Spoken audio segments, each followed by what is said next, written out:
पिछले दो वीडियो के अपडेट से सबको पता चल चुका है कि इस गाने का इवेंट है और इवेंट थोड़ा सा स्पेशल किया जा रहा है, क्योंकि आमतौर पे देखते होंगे किसी होटल के अंदर इवेंट होता था। आज तक भोजपुरी फिल्म इंडस्ट्री में जितने सारे इवेंट हुए, लेकिन आज ये पहला मौका है जब देखा गया है कि एक ग्राउंड है, ग्राउंड में स्टेज बन रहा है, स्टेज पे पवन सिंह की एंट्री होगी और जैसे जितने सारे क्रिएटर होंगे उनके लिए चेयर वगैरह लगा हुआ है। फिर बहुत सारे लोग कंफ्यूज हो रहे हैं कि भाई रील्स क्रिएटर तो जाते हैं स्टेज पे, तो जैसे आमतौर पे स्टेज पे जाकर अपना रील्स शूट करते थे वैसे स्टेज पर चढ़कर रील्स बनाएंगे, तो थोड़ा सा देखना इंटरेस्टिंग होगा।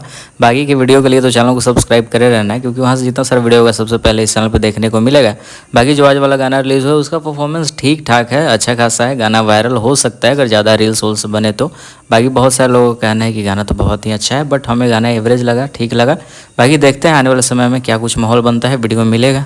बस कुछ नहीं करना है, चैनल को सब्सक्राइब करके वीडियो को शेयर कर देना है। मिलते हैं बहुत जल्द किसी नए वीडियो के साथ।